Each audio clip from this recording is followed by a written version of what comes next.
Bismillahirrahmanirrahim. Assalamualaikum warahmatullahi wabarakatuh. Alhamdulillah. Assalamualaikum warahmatullahi wabarakatuh. Asyhadu an la ilaha illallah wa la syarika lahu. Asyhadu anna Muhammadan abduhu wa rasuluhu la nabiyya ba'dahu. Allahumma shalli ala Muhammad wa ala ali Muhammad wa ala alihi wa sahbihi wa man tabi'ahu ila yaumil qiyamah. Rabbil izzati ilman wa rizqi rahman amma ba'du. Alhamdulillah, terima kasih kesempatannya Agil yang telah mengantarkan perkenalannya. Mudah-mudahan majelis kita insyaallah majelis ilmu yang diberkahi oleh Allah SWT. Teman-teman yang dirahmati Allah, saya sudah menyiapkan dua materi. Materi pertama materi yang tentang gurita itu, barangkali nanti bisa kita singgung. Dua-duanya sudah saya siapkan. Tapi ada beberapa yang ingin saya highlight, terutama mengkaitkannya dengan Masjidil Aqsa. Secara umum Al-Baqarah ayat 120 itu lebih populer kita bacanya sampai di mana akhir? Hatta tattabi'a millatahum, itu mentok tuh. Bismillahirrahmanirrahim. Walan tarda antal yahudi walan nasara hatta tattabi'a millatahum. Padahal itu baru sepertiga ayat, betul nggak? Ayatnya masih panjang. Ikhwan, saya melihat kita ini sebagai aktivis, apalagi yang mendakwahkan diri sebagai pembela Palestina, gagal membaca ayat ini menurut saya. Walan tarda antal yahudi walan nasara hatta tattabi'a millatahum. Mentok di situ, tidak diteruskan. Padahal ayat berikutnya adalah menjamin dan memberikan cara kita menang. Coba silakan, saya minta bantuan siapa yang bisa baca ini. Ada. Mari kita simak sama-sama apa yang dibacakan oleh silakan. 120 aja kalau saya sampai selesai. A'udzubillahi minasyaitonir rajim. Walan tarda 'anka al-yahud walan nasara hatta tattabi'a millatahum. Qul inna hudallahi huwal huda wa la in ittaba'ta ahwa'ahum ba'da alladhi ja'aka minal 'ilmi ma laka minallahi min waliyyin wa la nasir. Setelah hatta tattabi'a millatahum, kul, Allah mengatakan kul inna hudallahi wal huda, sesungguhnya satu-satunya petunjuk yang betul-betul adalah datang dari Allah. Jadi kalau mau menang melawan Yahudi, sederhana saja, kembali ke Quran. Dan Quran ini menjelaskan banyak hal. Kul inna hudallahi wal huda. Apa sih yang tidak ada dalam Al-Quran sebagai petunjuk? Petunjuk mengalahkan musuh ada, petunjuk memenangkan pertempuran ada, petunjuk cari pasangan hidup ada, bahkan petunjuk bayar warisan ada, membagi-bagi warisan, semuanya ada. Tapi kita gagal membaca ayat-ayat secara keseluruhan dalam Al-Quran, dan akhirnya konsep hidup kita parsial. Dalam ayat ini kan kita bilang, kita yakin bahwa Yahudi, Nasrani tidak akan ridho dan akan memusuhi kita hatta tattabi'a millatahum, sampai kita mengikuti milah mereka. Lalu di ayat tersambungannya adalah qul inna hudallahi wal huda. Katakanlah bahwa satu-satunya petunjuk ini adalah petunjuk Allah. Lalu di berikutnya dilanjutkan wala ini tabaqta ahwa. Kita itu gagal dan sering kalah melawan musuh karena ini tabata ahwa, terlalu mudah dan gampang mengikuti hawa nafsu yang disebarkan oleh musuh kita. Padahal di ayat lanjutannya Allah mengancam, badal ladzi ja'aka minal ilmi, barangkali siapa mengikuti hawa tadi padahal mereka sudah mendapatkan ilmu, maka Allah tidak akan menjadi penolong. Dan kalau Allah tidak akan menjadi penolong kita nggak akan menang melawan siapapun, nggak akan menang. Dan Yahudi tahu betul, seperti Adil tadi mengatakan bahwa contohnya Yahudi tahu betul bagaimana caranya membuat hawa nafsu. Makanan paling populer di antara mahasiswanya apa kira-kira? Selain nasi kucing lah.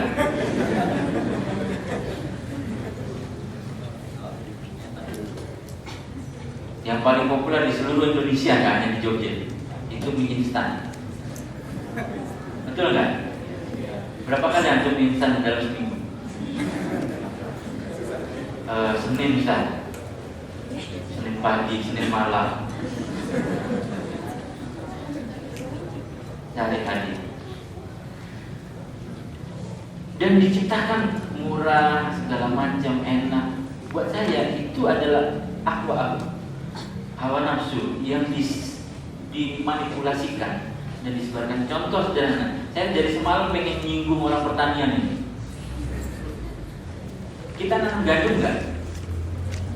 Bahan baku mie instan adalah gandum. Kita nanam gandum nggak? Tidak. Antum tahu berapa jumlah impor gandum kita 1 tahun kemarin 2011? Saya yakin nggak ada yang tahu. Kalau ada yang tahu, dompet boleh ya? Umroh dalam bentuk brosur. Mempelajari hari ini, kita itu impor gandum 600.000 ton setahun. Konsumsi paling banyak adalah mahasiswa. Ada 2 dampak. Dampak pertama adalah antum jadi nggak sehat. Mana ada gandum ini instan itu menyehatkan? Nggak ada.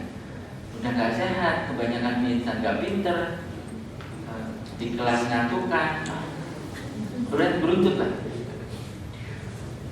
Tapi dicitrakan bahwa mie instan itu sedap, mie instan itu enak, mie instan itu seleraku, selera dia tentunya. Ini ceritaku, mana ceritamu, gitu kan? Dibuat gimmick seperti itu, sehingga kita tidak melihat bahayanya. Secara nasional, mengkonsumsi mie instan terlampau banyak itu mengganggu ketahanan pangan. Anda sudah tahu semua bahwa kita tidak menanam gandum. Andai saja tiba-tiba importir gandum yang eksportir gandum yang datang dari Australia, Amerika Selatan, Amerika Latin, dan Rusia ke Indonesia berhenti. Kira-kira ada gejolak kerusuhan sosial? Kalau tiba-tiba mie instan, saya pikir mahasiswa ini kalau dibikin rusuh nggak usah naikin BBM, mas. Stop aja mie instan. Ini rusuh mahasiswa. Ketahanan pangan itu terganggu. Ini belum lagi beras, belum lagi gula segala macam, dan kita ini diikat oleh yang namanya perjanjian perdagangan bebas. Makanya karena itu ikhwan dari semalam saya ingin menyemangati yang semua, jadilah mahasiswa yang soleh secara ibadahnya, yang kuat secara pemikirannya, yang militan secara sikapnya, supaya 5 tahun kemudian, 10 tahun kemudian, kalau kami orang Indonesia perlu menteri keuangan, datang dari UGM dan datang dari Jamaah Ahmadiyah. Tapi jangan sampai setelah jadi wakil menteri terus nempelin orang. Boleh juga nempel itu karena musuhnya tobat, tapi bukan itu tujuan besarnya. Jadilah orang yang militan, jadilah orang yang baik, jadilah orang yang pintar. Untuk apa? Untuk mengembalikan negara ini pada asolahnya, pada tiang besar. Ini godaan itu cuma baru instan doang nih. Saya bukan ceramah agama, ini ceramah instan. Iwabullah, saya memperkenalkan diri terlebih dahulu, bukan terlebih dahulu, terlebih kemudian. Nama saya Heri Nurdi. Itu akun Twitter saya Heri Nurdi @herinurdi. Alamat email saya herinurdi@gmail. Website saya penerang.com. Silakan dibaca. Saya sampai tahun ini alhamdulillah sudah menulis buku 25 buku. Antum sudah berapa yang antum tulis? Istri saya guru dan selalu bilang begini, Bapak, tahun ini 25 buku. Kata istri saya, Ibu, setiap tahun 25 buku juga. Banyak betul apa? Buku rapot. Nah, betul juga kan, nulis juga kan.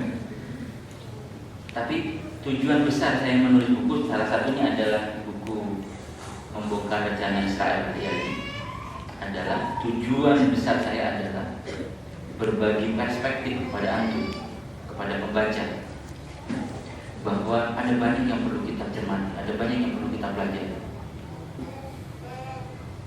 Bahkan coba kita berdiri. Ada yang pakai sarung nggak selain kita berdua? Kayaknya sudah punya pengikut saya. Tubuh yang kita pakai ini, busana yang kita pakai ini, pikiran yang kita gunakan ini, semuanya diinfiltrasi oleh banyak hal.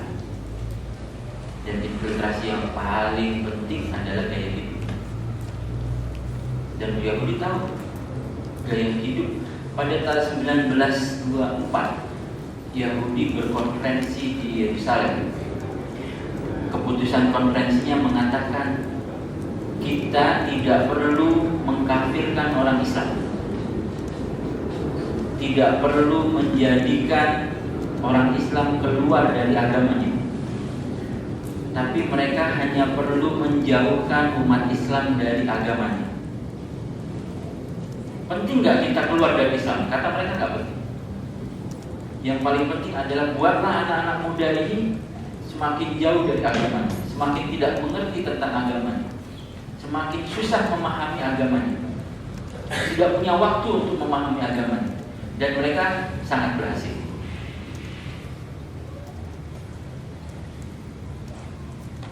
Ini kutipan dari surat Al-Isra. Bismillahirrahmanirrahim. Subhanalladzi asra bi 'abdihi lailan minal masjidil haram ilal masjidil aqsa. Nama Masjidil Aqsa dimention oleh Allah dalam surat Isra pembukaannya sebagai landmark, penanda bahwa Rasulullah berisra dan mi'raj dari situ. Karena itu posisi Masjidil Aqsa sangat penting, posisi Palestina sangat penting, posisi rakyat Palestina juga sangat penting. Maka saya dari kemarin itu mencoba untuk membangun perspektif bahwa antum di sini dengan orang Al-Aqsa di Masjidil Aqsa itu bersaudara. Kewajiban kita pada Palestina, membebaskan Palestina adalah kewajiban seluruh kaum muslimin. Tapi sudah mengalami perubahan. Sebelum tahun 70, Palestina itu menjadi kewajiban kaum muslimin seluruh dunia. Tapi setelah tahun 80, kewajiban membebaskan Palestina hanya dipikirkan oleh orang Arab saja. Tahun 90, kewajiban membebaskan Palestina hanya dipikirkan oleh orang Palestina saja.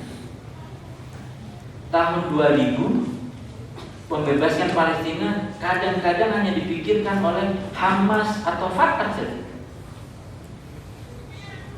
Sekarang kita ingin mencoba untuk mengembalikan bahwa membebaskan Palestina adalah urusan umat manusia.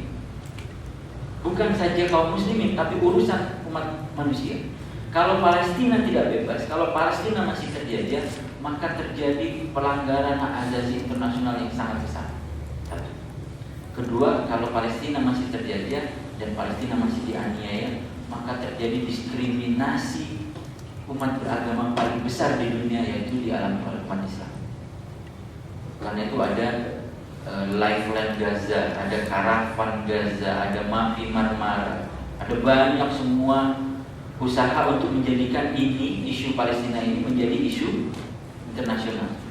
Bahkan antum semua punya usaha gerakan namanya Laskar apa? Laskar Cancel, Laskarnya gagal, Cancelnya itu jatuh. Agak yang gagal lagi gitu, gimana kalau Laskar apa gitu kayak Laskar Cancel Motion diganti namanya. Posda ini urusannya nih.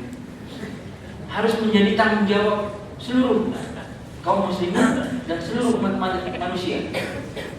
Tahun 2010 kemarin, teman-teman di Malaysia membuat Ramadan in Gaza, Radik namanya.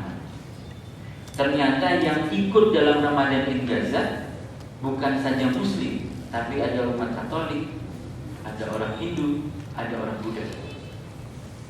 Ikut mereka dan menyaksikan betul apa kejadian yang dialami oleh manusia yang ada di belahan bumi Palestina. Mereka mendata berapa sekolah yang hancur, mereka mendata berapa guru yang tewas. Luar biasa, sangat banyak. Kewajiban ulama dan intelektual untuk membebaskan Palestina. Dalam salah satu hadis Rasulullah mengatakan ini: barang siapa yang bangun di pagi hari dan tidak terbetik di dalam pikirannya untuk memikirkan kaum muslimin, maka dia bukan golongan. Kira-kira tiap hari antum begitu kan? Alhamdulillah hari ini sekurang-kurangnya antum bangun pagi pengen datang ke acara ini, itu bagian memikirkan dari kaum muslimin. Tapi antum bangun pagi yang paling biasa sekarang perubahan dunia ini sudah berubah. Bangun pagi yang dilakukan apa? Ngecek Twitter. Sudah berubah, hidup ini sudah berubah. Bangun pagi yang dicek status, update status. Mau kemana ya hari ini? Mau kemana? Terserah. Mana aku pikir mau kemana? Terus kalau siang dikit Twitternya apa? Facebooknya makan di mana ya? Masih mending makan di mana? Makan apa ya? Terserah makan di mana, makan apa juga. Sudah berubah. Maka ikhwanullah rahimahullah, jadikan seluruh komponen hidup antum sebagai bagian dari memikirkan kaum muslimin dan umat Islam. Mulai dari bangun sampai tidur menjadi kewajiban kaum muslimin. Apakah kewajiban ini sudah antum angkat? Itu pertanyaan berikutnya. Ikhwanullah rahimahullah, membebaskan Palestina sama artinya dengan membebaskan Al-Aqsa. Membebaskan Al-Aqsa harus menjadi cita-cita tertinggi dalam perjuangan membebaskan Palestina, karena Al-Aqsa adalah simbol dan membebaskan kaum muslimin di Palestina dari penjajahan. Antum di sini bisalah kuliah tenang, enak, segala macam. Kalau di Palestina itu saya ada beberapa data yang anak-anak Palestina itu kalau nggak masuk mejanya ditulisin, di atas mejanya ada tulisan. Kalau kita nggak masuk kuliah biasanya alasannya kenapa? Apa alasan terbesar? Ikut aksi, aktivis, pura-puranya aktivis. Nggak masuk kemana, ikut aksi, gagal. Padahal di sana cuma megangin teh botol.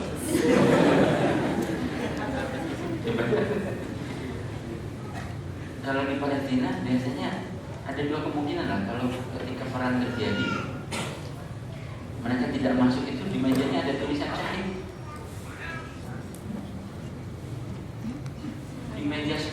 Itu ditulisin, mana Muhammad syahid, mana Abdullah syahid, kita mana Akhil.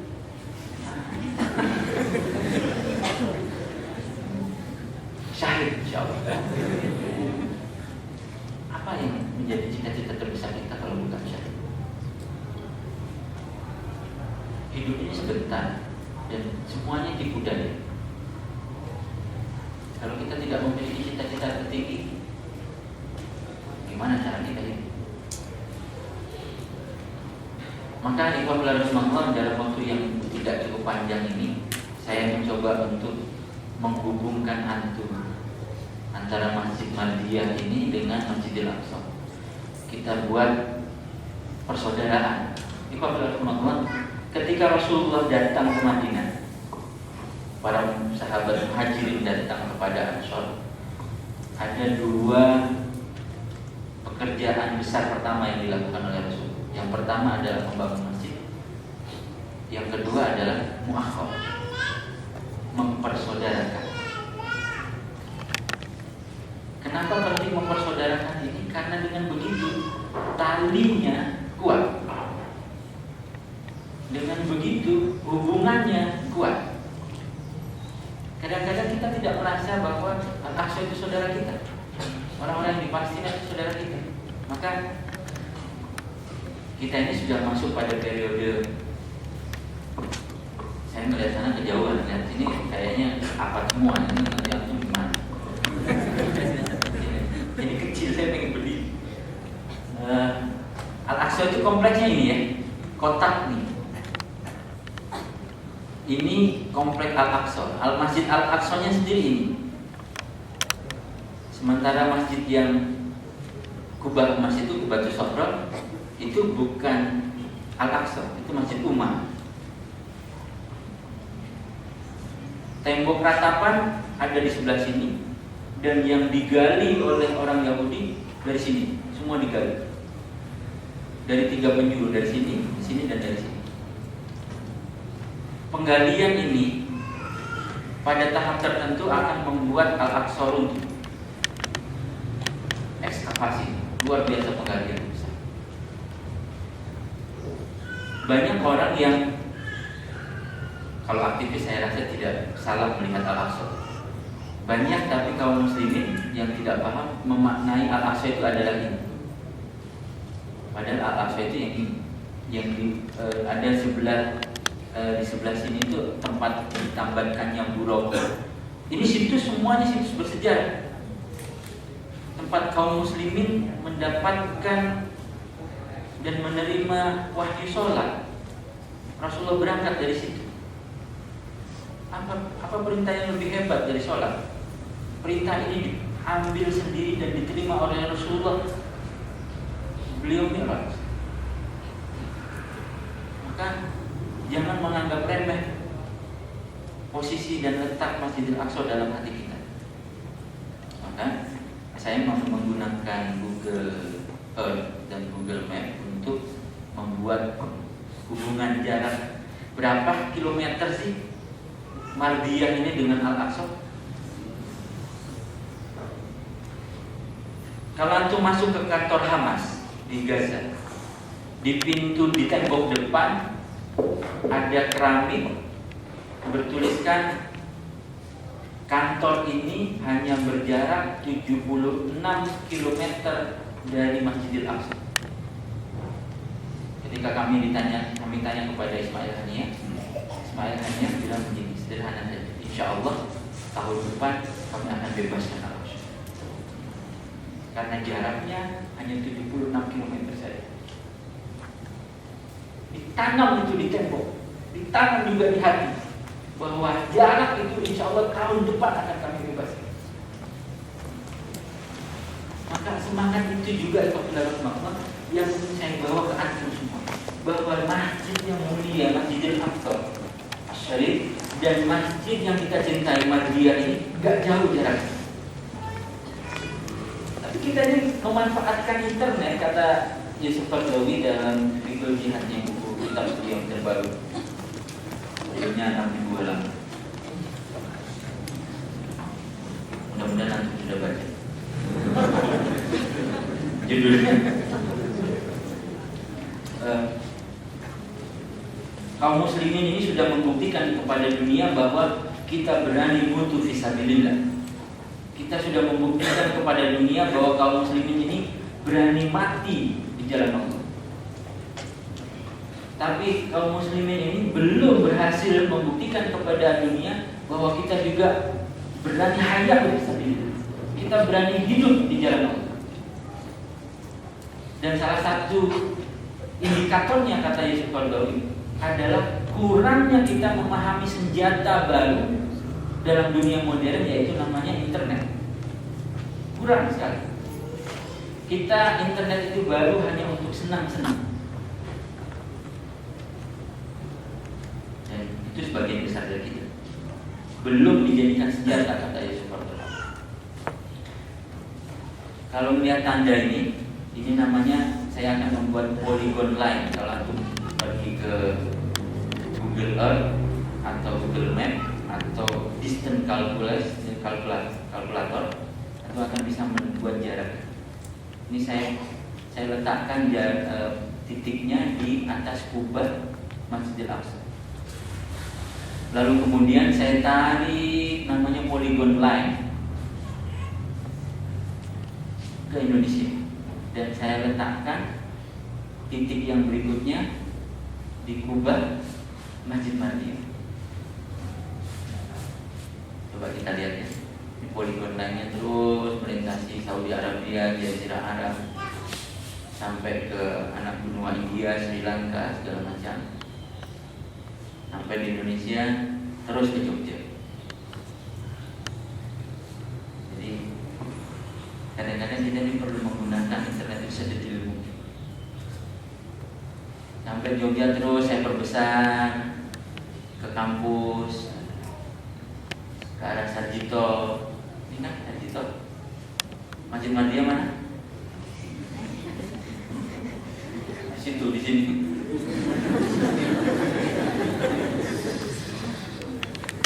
Saya juga kurang tahu karena saya melihat mana kubahnya Mardia ini nggak kelihatan kan, karena kubahnya nggak terlalu besar. Tapi saya coba terus lihat, ini masjid kita.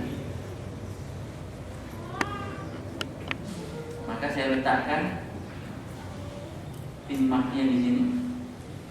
Maka Ibadullah, saya ingin sekali mempersaudarakan jamaah Masjid Mardia dengan jamaah Masjidil Aqsa.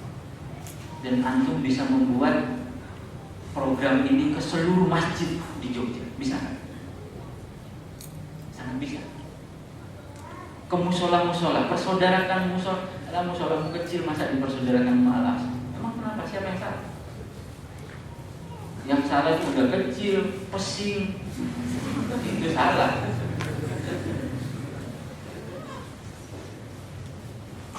Maka jarak Masjidil Aqsa dengan Masjid Mardia hanya 9.091 km saja. Dan insya Allah tahun depan akan kita bebaskan. Allahu Akbar. Saya yakin ada orang-orang Indonesia yang mampu membebaskan.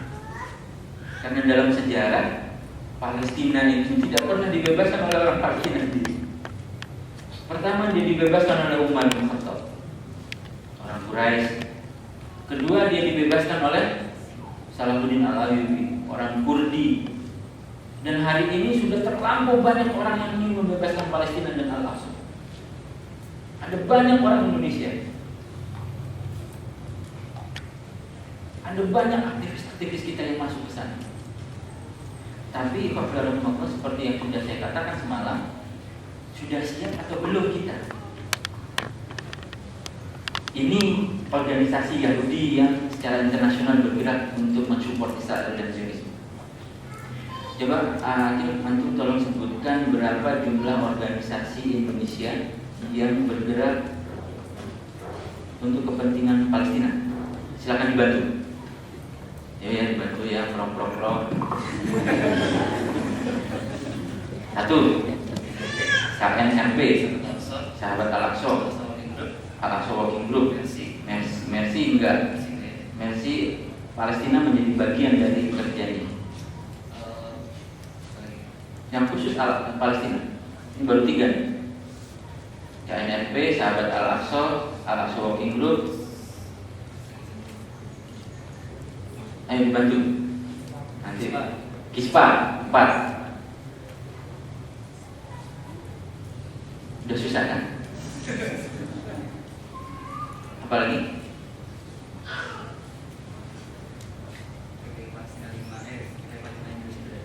Ah, 5. Terus? Udah 5 mentok udah. Susah banget menambahkan 5. Coba dibantu. Saya pengen betul untuk mengeksplorasi. Artinya kalau 5 kita belum ngapa-ngapain. Apalagi? Udah gak ada nama. Tahun 2007 saya ke Istanbul untuk pertama kali. Di Istanbul ada pameran eksebisi NGO Palestina. Orang Turki saja yang membuat NGO Palestina. Pameran, seluruh gedung pameran, dan jumlah NGO tentang Palestina jumlahnya 400 NGO. Ada yang khusus, ada satu NGO yang khusus mencetak bendera Palestina saja, yang dikirim ke seluruh dunia untuk orang-orang yang hobi demonstran. Jadi hobi. Ada NGO yang khusus untuk menangani penjualan minyak zaitun dari Palestina. Ada NGO yang menangani penjualan kurma Palestina. Ada NGO yang menangani pendidikan Palestina. Ada 400 dibilang. Sementara kita sendiri nyebutin 5 udah susah. Artinya ada banyak usaha yang harus kita lakukan, sebab orang Yahudi, orang Zionis punya organisasi. Ada 26 organisasi kemanusiaan milik Yahudi yang bergerak secara internasional. 26. Ada 43 organisasi pendidikan Yahudi yang bergerak secara internasional. Ada 46 organisasi Zionis internasional. Ada 13 organisasi media Yahudi internasional. Ada 39 organisasi politik internasional. Sangat banyak. Ini beberapa contoh organisasi yang websitenya bisa, nanti Anda bisa copy materinya. Dan ini Anda bisa kunjungi. Ada Jewish Community di Los Angeles. Ada Jewish Community di Singapura, ada Jewish Community bahkan di Indonesia. Sementara kita ini kadang-kadang kalau bahasa Inggrisnya itu semangat kita ini hot chicken mule. Panas-panas dayakan. Kalau Palestina diserang semuanya gerak. Padahal perang itu terjadi barangkali 2 tahun sekali, barangkali setahun sekali. Tapi setelah perang itu tugas yang besarnya, membangun sekolahan, membangun rumah sakit. Antum sangat heran nanti kalau Ramadan itu Indonesia kan banyak ya banjir kurma, betul nggak? Di Jogja juga. Antum pernah meneliti nggak itu kurma mana? Oh, nggak pernah meneliti. Kurma pokoknya Arab. Ada juga lahir di Arab, besar di Arab, tapi nggak bisa bahasa Arab. Apa? Onta. Apa yang kurma itu tidak semestinya datang dari Arab. Tidak selalu. Josh Galloway itu kemana-mana selalu kampanye hati-hati produk dan kurma dari Israel. Hati-hati karena produk dan kurma Israel jumlahnya sangat besar, dikirim ke seluruh dunia Islam. Kalau kita beli artinya kita mensupport ekonomi mereka. Ada konferensi anti Zionis di Afrika Selatan. Ada datang Rabi, ikut juga. Konferensinya bukan anti Yahudi tapi anti Zionis. Dan Rabi datang dari Jakarta. Tasnya besar-besar. Sampai di dalam tasnya itu dia bawa macam-macam. Mulai dari celana dalam sampai pisang. Terus ada yang tanya, kok kenapa pisang kan banyak? Beli aja di sini. Kata dia, semua pisang Afrika Selatan ini punya perusahaan Yahudi, punya perusahaan Zionis. Dan saya tidak rela sepeser pun uang saya digunakan untuk kepentingan dan keuntungan Zionis. Ini orang Yahudi. Kita sendiri belum seketat ini boykot. Saya ingin coba ada satu film kecil tentang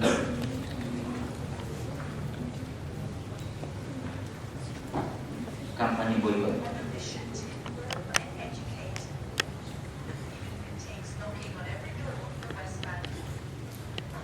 Ini kampanye yang dilakukan oleh organisasi namanya Karoma.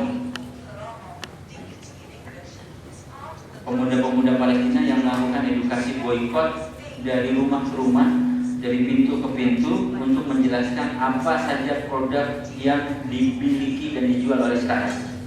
Bawa brosur, ketuk ke rumah, menjelaskan. Kira-kira antum sudah begitu belum ya? Laskar Kencrem tadi itu.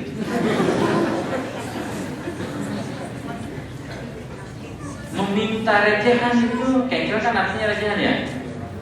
Kalau dicemplungin bunyi kelotak gitu. Itu kecil untungnya. Tapi melakukan edukasi ini itu besar untungnya. Dan dampaknya luar biasa pada Israel. Tidak saja mereka juga melakukan demo, para politisi seperti ini dikumpulkan secara massal, dibakar supaya masyarakat tahu bahwa ini bentuk penolakan terhadap produk-produk Israel. 5 juta dolar barang yang dibakar dari hasil kesadaran masyarakat. Artinya ekonomi Yahudi menjadi bermasalah dengan program-program boykot seperti ini. Andai saja antum lebih kuat melakukan boykot. Kita ini takbir aja kenceng. Allahu Akbar kadang-kadang, Allahu Akbar gitu. Tapi begitu kerja smart, kita lemah. Kerja hard, kita kuat. Tapi kerja smart, kita lemah. Contoh sekarang ini, Pak Baratno, 5 akhwat bikin satu grup keliling kampung target. Kampung besok, kampung A. Setiap rumah didatangi untuk menjelaskan ini loh produk Israel. Ibu punya yang mana, bapak punya yang mana. Bisa nggak dihentikan sekarang? Dia cerita boykot itu mengakibatkan banyak pabrik di Israel tutup. Artinya, boykot ini penting dan kuat dampaknya. Karena itu harus kita lanjutkan, harus kita. Sementara kita gagal memboykot Lady Gaga yang datang ke Indonesia. Iya kan? Majelis Ulama menerbitkan fatwa haram membeli tiket Lady Gaga, tapi organisasi Islam mengatakan nggak apa-apa, yang mau beli silakan beli, yang enggak jangan beli. Nggak usah ada fatwa haram, gimana? Padahal Lady Gaga, ingat, Lady Gaga datang ke Indonesia bukan saja nyanyi, tapi nyanyi sambil telanjang, setengah telanjang. Bahkan kalau melihat poster-posternya video-video dia, ya, dia nyanyi pakai celana dalam doang, pakaian dalam doang. Dan itu tiket harganya paling murah ratusan ribu. Dan yang paling banyak nonton anak-anak muda kita. Jadi kalau haruskah kita berhasil, terutama apa? Ini jumlahnya lebih besar daripada itu. Tanggung jawabnya berat. persamaan hak saja di hari Kartini. Persamaan kewajiban juga penting. Gak bercanda. Ini contohnya kerja Zionis, kerja sama Zionis misionaris. Tidak perlu saya jelaskan satu-satunya, nanti aku tidak cukup waktunya. Tapi ini yang akhwat Israel. Semalam ikhwan sudah saya tantangi, sudah sehat belum? Badannya sudah kuat belum? Senjata nih AK-14 nih kalau full gear dengan segala macam beratnya 25 kilo. Kalau full gear macam-macam, ada magazin, ada teropong, ada. Dan itu digotong nyeteng-nyeteng kemana? Antum gimana akhwat? Kapan terakhir olahraga? Ada pengemis gitu kan. Kasihan saya, tolong saya belum makan sejak TK. Kalau bohong gak tanggung. Bukan gak makan 3 hari, gak makan sejak TK. Saya tanya kepada antum, kapan terakhir akhwat-akhwatnya olahraga? Skillnya gimana? Udah bisa silat atau belum? Ikut silat apa? Karate, taekwondo, atau apa? Silet. Ini akhwat-akhwat Yahudi. Skillful. Kalau kita di sini mainan senapan sebut teroris, betul nggak? Maka saya sarankan jangan mainan senapan, mainan airsoft gun. Apa? Senapan yang apa itu? Permainan kan ada kan game yang pakai, saya juga nggak ngerti itu pakai tentara bukan, polisi bukan, pakai kacamata sampai sepatunya semuanya tentara. Tembak-tembakan pakai peluru yang paintball apa? Paintball. Jadi, ayo kita latihan gitu. Boleh, itu legal, bukan ilegal. Olahraga. Tapi kuat enggak? Dan ini senjata namanya M60 yang kalau nembaknya gini, sentakan. Kalau aku megang sih sentakan. Bukan dia nembak orang, dia ketembak sendiri. Kalau antum ingin menjadi bagian dari umat yang membebaskan Palestina, karena urusan Palestina dan Al-Aqsa ini urusan akhir zaman. Dajjal ada di situ, Nabi Isa turun di situ, kemenangan Imam Mahdi ada di situ, semuanya di situ. Jadi kita harus menjadi bagian dari itu. Dan tentara-tentara akal-akal Israel ini cakep.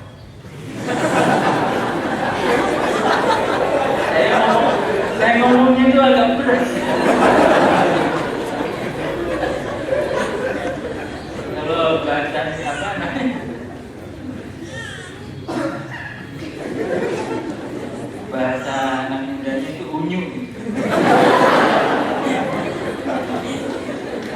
Tapi mereka bukan tanpa strategi merekrut tentara-tentara perempuan yang unyu-unyu itu. Strategi itu sengaja diterapkan, direkrut tentara perempuan yang cakep-cakep itu supaya apa? Di iklan tentara Yahudi, bergabunglah bersama kami. Ditampilkan gambar-gambar perempuan yang cakep-cakep. Dia memanggil keturunan Yahudi di seluruh dunia untuk datang ke Israel dan bergabung kepada tentara Israel. Dan tentara Israel tertarik, tentara orang-orang Yahudi di seluruh dunia tertarik karena tentaranya juga cakep-cakep. Kita udah nggak cakep, ikut geng motor. Mana tentara kita itu? Ada tentara nggak? Mudah-mudahan kalau ada sampainya Pak, bosnya lucu kan?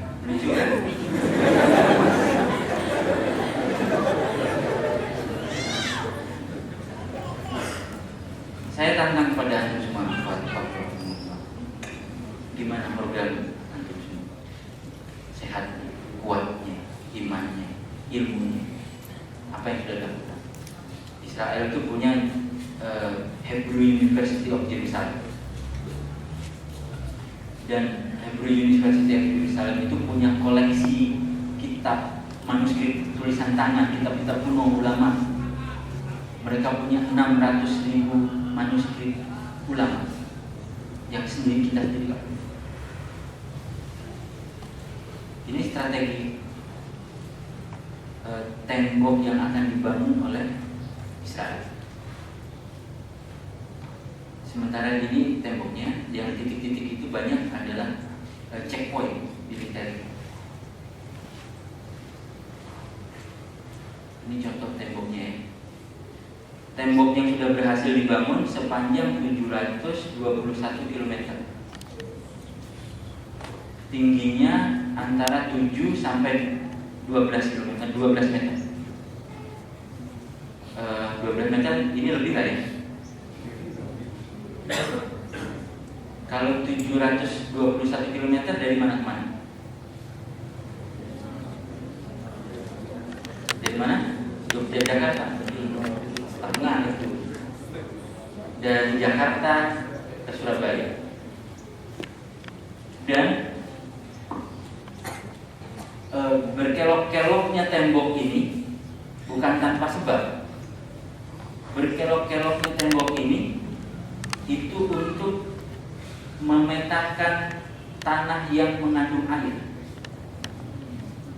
Jadi tembok itu membelok mengikuti kandungan air di tanah, karena air akan menjadi sebab perang utama pada masa-masa mendatang di Jaziratul Arabia. Ada beberapa tembok yang belum rapi, belum siap, karena itu masih bisa dilewati, masih bisa diselap-selip gitu. Ini untuk menggambarkan temboknya, panjangnya gitu. Sementara ada tembok yang lain yang sudah tidak bisa dilewati, rapi. Dan ini yang membunuh sistem pendidikan Palestina. Kalau mau menjajah orang, jajahlah intelektualnya dulu. Kayak Indonesia dijajah Belanda. Berapa tahun kita? Dijajah kok betah 250 tahun. Karena apa? Karena yang dijajah adalah mental dan pemikiran. Mereka ini, anak-anak ini, foto ini ada ceritanya sebetulnya. Anak-anak ini tadinya kalau mau berangkat sekolah tinggal nyebrang jalan aja. Tapi setelah dibangun tembok ini, dia harus berjalan 15 mil. 15 mil itu kurang lebih 7 sampai 8 km. Baru menemukan jalan potongan ke sekolah. Baru. Jadi kalau antum berangkat kuliah dengan mudah, enak, nikmat, jadilah mahasiswa yang hebat. Jangan ngantuk waktu dosen ngajar pagi, apalagi ngantuk waktu setelah makan siang. Itu susah banget. Ada kelas setelah makan siang, nasi itu nggak turun ke perut, naik ke mata. Gimana? Aku harus jadi orang yang brilian dan militan. Ada beberapa tembok yang disiapkan menara sniper dan dialiri listrik. Dan untuk ngantri masuk checkpoint itu, wah, luar biasa dahsyat, susahnya luar biasa. Ini perbedaan antara Israel Palestina dipisahkan oleh tembok. Silakan ini Palestina, ini Israel. Kelihatan betul kan dampaknya tembok itu. Jadi apabila membangun tembok itu juga tembok politik. Tembok itu tembok apartheid. Ini panjangnya luar biasa. Dan yang bangun siapa? Yang bangun orang Palestina juga, yang menjadi buruh, menjadi pekerja-pekerja di sana. Yang mau tidak mau mereka harus mencari nafkah. Dan salah satu mencari nafkahnya adalah menjadi pekerja bangunan. Ada satu yang cari nafkah, yang soal kurma tadi, lupa saya meneruskan. setiap harvesting time, musim panen, harvesting season, orang Palestina itu kerja manen kurma. Dan kalau antum bisa ngeliat di YouTube, bisa dilihat judul filenya Zainab Story,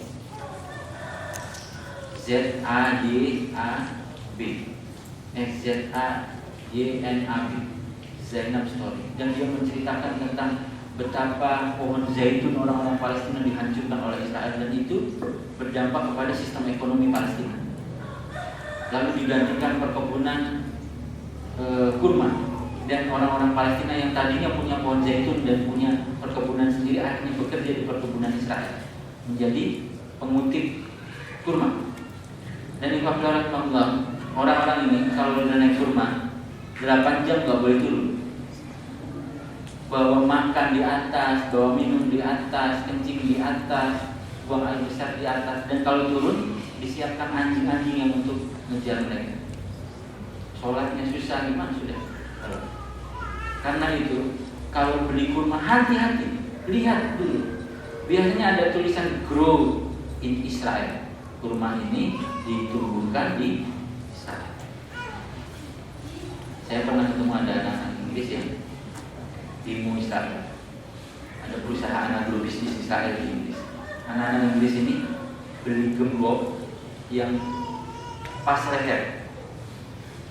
Cuaca sangat dingin, minus 0, di bawah 0. Mereka tuntutannya satu, menurunkan agar ini bukan orang Islam. Ini seperti Rachel Corrie, bukan orang Islam. Mereka sosialis dan tidak kenal agama. Mereka beli gembok, lehernya digembok di gerbangnya pabrik itu. Kuncinya dibuang. Antum pernah demonstrasi begitu? Demonstrasi bentar, nyari minum yang banyak. Cuaca sangat dingin, mereka digembok, dibuang. Tuntutannya cuma satu, turunkan bendera Israel. Mereka nggak merusak, mereka tidak menghancurkan orang, mereka menggembok diri. Ini Gaza pada tahun 2008, dan ini Tel Aviv yang menggerak. Kan jalan-jalan kita melihat Tel Aviv, yang kita lihat Palestina. Padahal Tel Aviv itu juga perlu dipelajari betapa dia meraup keuntungan dari Israel, dari Palestina. Dan jangan salah, hotel-hotel dan bangunan-bangunan megah yang ada di sini itu sebagian besarnya juga milik dari saham-saham orang-orang Arab dan pemimpin-pemimpin dunia. Ini temboknya. Saya ingin mencoba untuk ini pemimpin-pemimpin dunia Islam gitu. Ada yang sudah meninggal, ada yang masih berkuasa, yang terakhir masih berkuasa itu. Nah itu.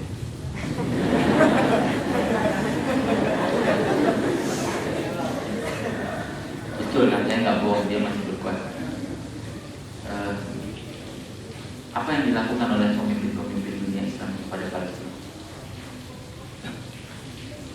Sebagian besar berada sendirian. Syria sama Arab Saudi membantu untuk memerangi rakyatnya segala macam. Libya dibantu untuk menggulingkan Kadhafinya segala macam. Ini gambaran pesawat Sultan Brunei. Ini kalau kita masjid ini.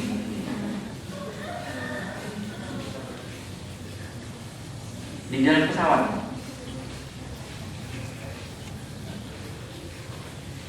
Orang Israel itu bersatu, orang Zionis itu bersatu, sementara kita bertujuh.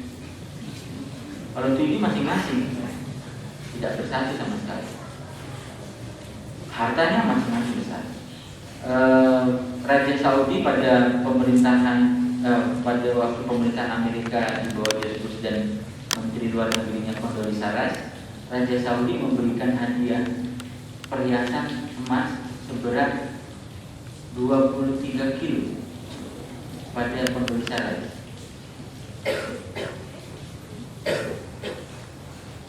bawahnya.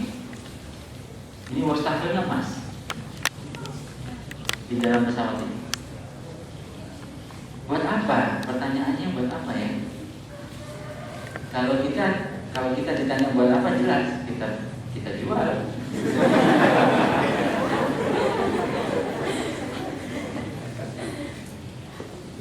Nah, ini Sultan Sayyid Muhammad bin Sultan Al-Nahyan, salah satu mantan presiden Uni Emirat Arab.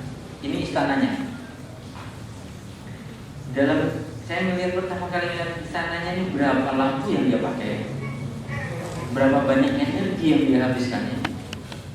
Padahal dia juga mungkin tidak tidur di situ. Ya.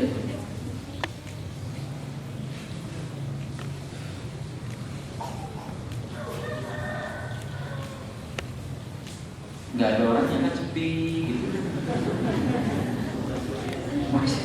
Museum juga lebih ramai. Tuh. Nah, ini kamar mandinya. Ini kalau saya tidur di sini nih. Kan ini kelihatan ini wastafelnya kan. Ini bathtubnya ini, tempat berendamnya gitu. Ini juga kayak musola. Nah, ini kamar mandi lagi. Tuh, ini kamar tidurnya. Saya emang kalau kasur kamar yang gede banget, tidur nggak bisa tidur saya. Agak ngeri gitu. Takut ada yang nemenin. Ini pemimpin kita. Perilaku terhadap harta, sifatnya kepada kekayaan dan dunia nggak bisa kita atur. Ini yang disebut oleh Rasulullah, kebun dunia wa karahiyatul maut. Saya agak waktunya mau menjaga akhirat. Ini mobilnya. Saya punya 6 jam tangan. Yang saya beli sendiri 1, yang 5 hadiah orang. 6 jam tangan itu tidak pernah saya pakai semua secara bersamaan. Karena kita perlunya cuma 1 kan. Kalau punya mobil gini nih, dipakai semua juga bingung kapan pakainya. Dan ada 1 mobil khusus yang dipesan ke Audi, semua desain interiornya terbuat dari perak. Berlebihan betul. Padahal tetangganya sebelah yang bernama Palestina sedang dihancurkan oleh musuh Islam. Ini perilaku pemimpin kaum muslim. Terakhir, ada 4 pilar utama dalam kehidupan ini kalau kita mau menang.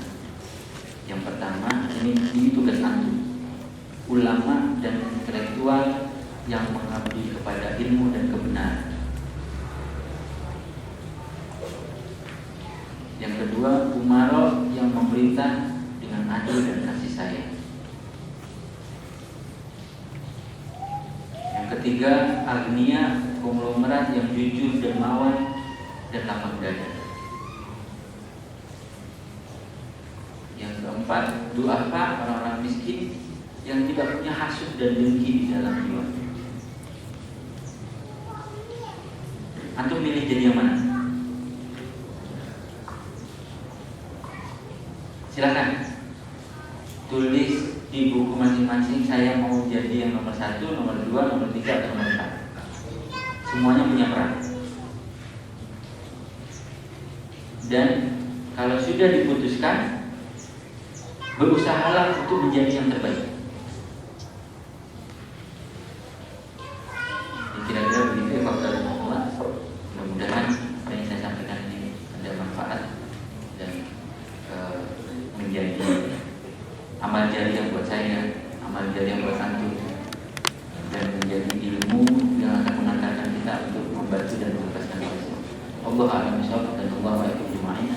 Assalamualaikum warahmatullahi wabarakatuh. Atas paparan materi yang tadi sampaikan. Bentar, saya nambahin saya ada bawa buku tulisan saya, judulnya Perjalanan Meminang Bidadari, biografi 4 syuhada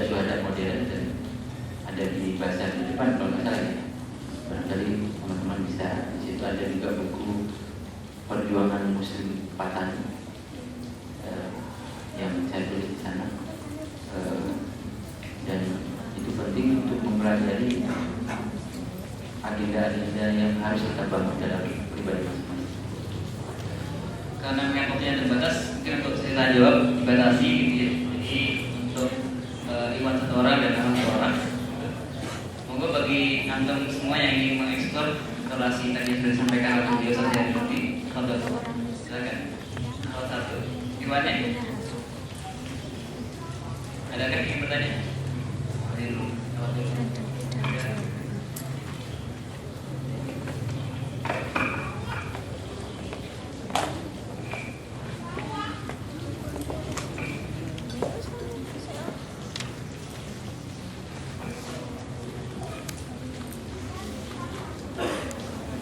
Kalau tidak ada pertanyaan, silakan pulang. Oh, ada, silakan.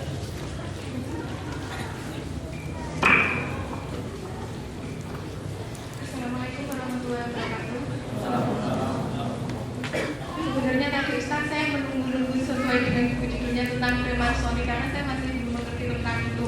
Saya hanya mendengar beberapa dan saya ingin tahu tentang jelas bahwa Freemasonry itu seperti kayaknya menyembah ada suatu setan atau satanisme. Saya masih belum mengerti tentang itu.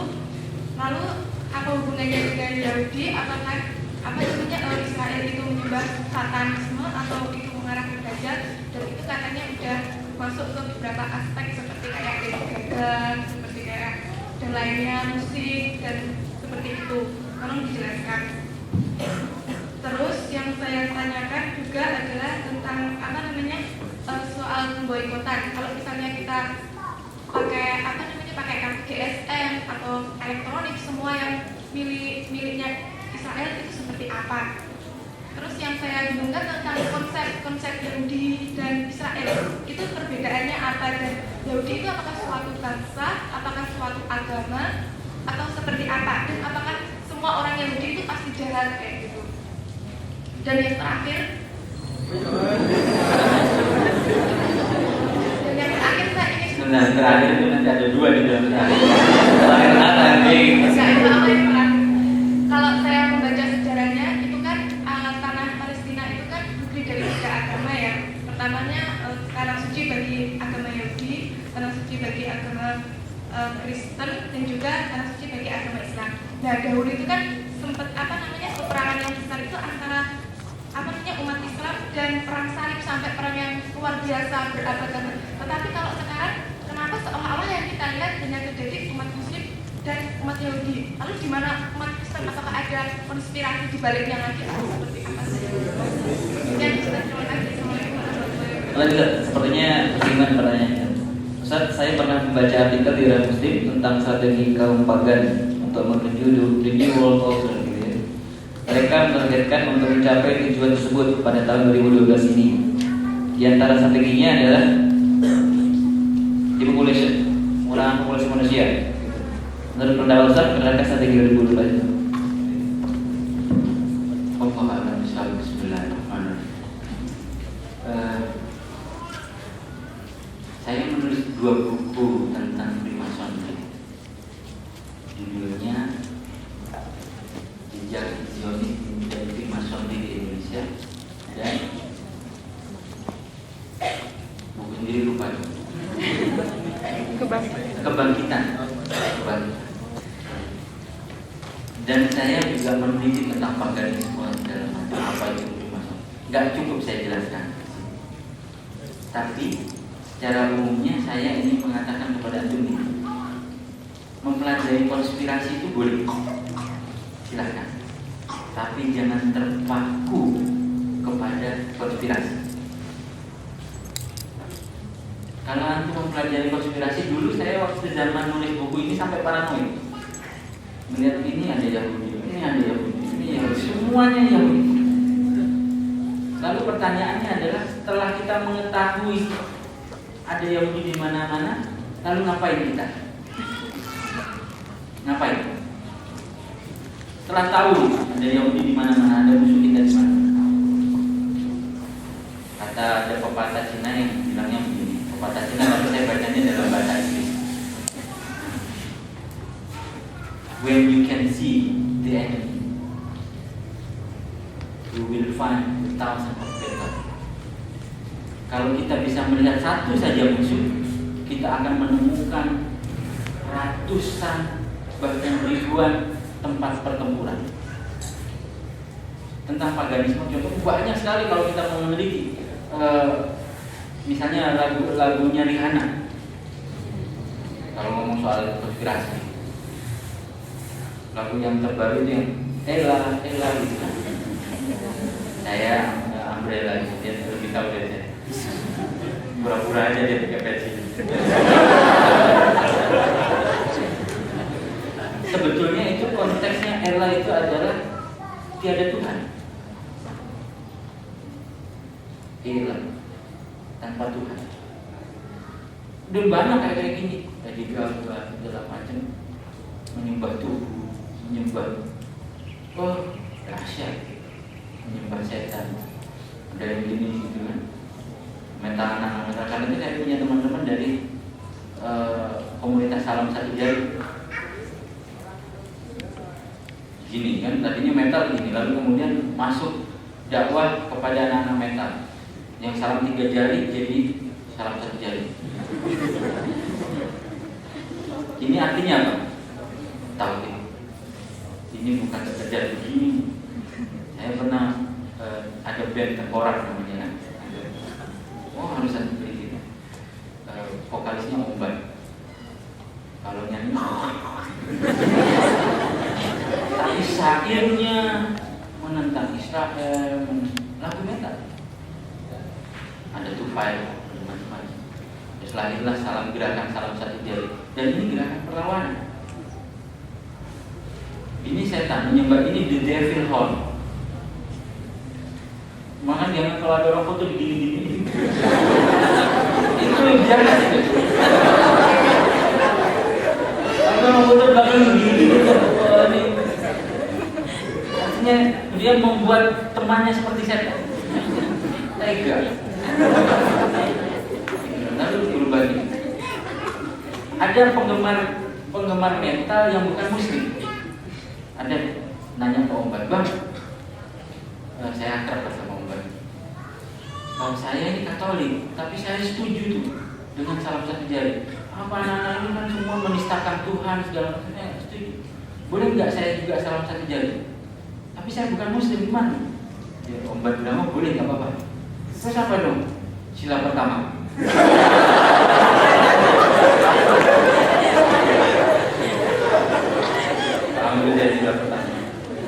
Tapi itu Imam Rahimahullah bagian perlawanan. Jadi setelah itu belajar ilmu soli segala macam itu, apa perlawanan yang antum lakukan? Pertanyaannya itu. Boleh mempelajari tapi jangan sibuk dengan konspirasi. Rasulullah juga mengetahui konspirasi orang-orang Yahudi, tapi Rasulullah membangun karakter para sahabat. Itu yang dilakukan. Saya menulis tentang buku-buku tentang Yahudi, tapi juga saya menulis buku tentang bagaimana cara melawannya. Ini pertanyaan satu itu panjang, berapa juga? Boykot. Apakah lantas kita boykot semua? Kalau bisa ya. Kalau tidak bisa, bertahap. Boykot yang pertama saya sarankan adalah produk-produk konsumsi. Sampo, makanan, yang semua kita konsumsi pasti ada substitutnya, ada penggantinya. Kalau handphone segala macam kita belum bikin sendiri kan, belum bisa bikin sendiri, maka belum sampai tahap itu boykotnya. Tapi boykot konsumsi itu pun sudah besar dampaknya. Jadi apa tadi pertanyaannya? Boykot, paganisme, Freemasonry, sejarah Yahudi itu susah juga. Yahudi dan Zionis itu berbeda. Yahudi itu suku dan agama, sementara Zionis itu gerakan politik. Banyak orang Yahudi yang anti Zionis. Ada banyak tentara-tentara Yahudi yang disertir dari Israel karena sudah tidak, pertama takut betul ketemu Hamas, kedua tidak tega membunuh orang Palestina, dan ratusan tentara Yahudi ini keluar dari dinas kesatuan militernya dan diajukan oleh ke mahkamah militer oleh Israel sendiri. Ada banyak anak-anak muda, tapi saya tidak melihat seliberal Indonesia. Indonesia ini liberalnya pol. Orang Yahudi sendiri nggak begitu aman, padahal mereka yang merusak kita. Di Indonesia, di Yahudi itu ada partai yang menuntut homo dan lesbian dilegalkan. Padahal kalau di Yahudi ada ketahuan orang yang berganti kelamin transgender, bisa dihukum bunuh. Sementara kita anggota Komnas HAM calonnya ketua G Nusantara, yang aktivis-aktivis hukum dari Islam saya nggak tahu kemana. Nah, kita jangan sibuk tentang konspirasi, pelajari konspirasi ya, tapi sibuk dengan konspirasi membuat kita lalai. Kalau mempelajari sejarah Yahudi agak susah juga. Misalnya contohnya gini ya, infiltrasi sejarah saja. Antum kalau nulis angka 7 gimana? Gitu ya. Ada gini kan, ada tiga garis ya. 1, 2, terus yang tengah. Gitu ya. Ada yang begini, tapi ada banyak yang begini. Itu juga ada sejarahnya nih, garis tengah nih. Maka kalau kita mempelajari semua, ada sebab asal musabab. Ada seorang profesor yang menceritakan garis tengahnya. Ada tanda penolakan hukum ke-7 dalam Ten Commandment, 10 perintah Tuhan yang diturunkan Musa, yang diturunkan kepada Musa alaihissalam. Nomor ke-7-nya perintahnya adalah committed not to adultery, berkomitmen untuk tidak melakukan zina. Pasal ke-7, mereka nggak setuju, maka dicoret. Jadi kalau mau nulis angka 7 nggak usah pakai ini. Itu artinya antum setuju dengan zina. Ada sejarahnya dan itu dilakukan oleh orang-orang Yahudi. Orientalis semua itu orang Yahudi. Saya menulis buku judulnya Belajar Islam dari Yahudi. Terima kasih, saya lupa juga judul bukunya. Itu sejarah orientalis merusak, orientalis Yahudi merusak Islamic Studies. Mulai dari Al-Quran ada 3-4 besar kajian mereka yang akan merusak. Pertama, menghancurkan kredibilitas sahabat Al-Quran. Menghancurkan kredibilitas Al-Quran. Kedua, merusak kredibilitas Rasulullah SAW. Ketiga, merusak sejarah Islam. Keempat, merusak perempuan. Jadi jangan tenang-tenang aja karena itu menghadapi banyak dan tantangan, dan ayo bergerak. Nggak ada Ustaz Maulana ya. Saya selalu ingin menyemangati, tolong antum dukung Ustaz Maulana. Semalam saya ketemu, saya tanya Ustaz udah ada pendukung belum? Masih malu-malu ya. Tolong dukung, karena itu bagian dari usaha kita membentuk kemukaran. Kalau belum tahu dan belum kenal Ustaz Maulana, nanti tanya sama Kosda pimpinannya, siap menjelaskan. Jadi itu jawaban yang bisa saya berikan. Saya tidak tahu apakah bisa menjawab atau tidak.